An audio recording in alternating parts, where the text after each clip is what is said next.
Changing pace now. Ever wonder what makes a joke funny enough to provoke laughter? Well, that's what scientists at the University of Western Ontario are trying to figure out. But don't laugh. It's serious research. Ron Charles explains why.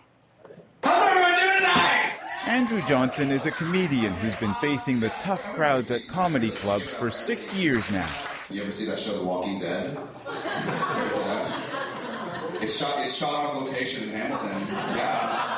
Those people aren't extras. They're not extras. They're just... Johnson is always aware of the point at which he's got the audience and the audience gets his jokes. If you're doing it correctly, it's really just all about rhythm. So you know there's going to be a reaction here. It might be this or it might be this. It's going to be something. Just how and why our brains react to jokes is now the subject of groundbreaking research by a group of neuroscientists. The researchers from the University of Western Ontario and Britain's Cambridge University scanned the brains of 12 people who were listening to jokes. Lead researcher Adrian Owen says the study used puns in particular. So a good example, it's one of my favourite jokes. We used it in the title of the paper, which is, "Why don't cannibals eat clowns? Because they taste funny." Here's what the scans showed for that joke.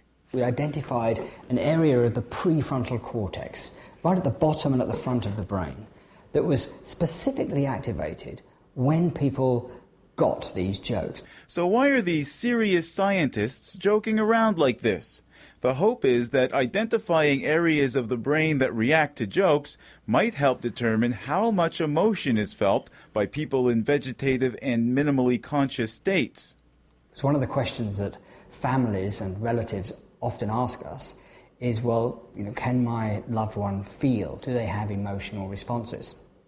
So we set about doing that by using jokes. Jokes are a very good way of getting people's emotional responses. He says hopefully tests with patients are next. Back at the comedy club, they don't need brain scans to figure out why this audience is laughing. Ron Charles, CBC News, Toronto.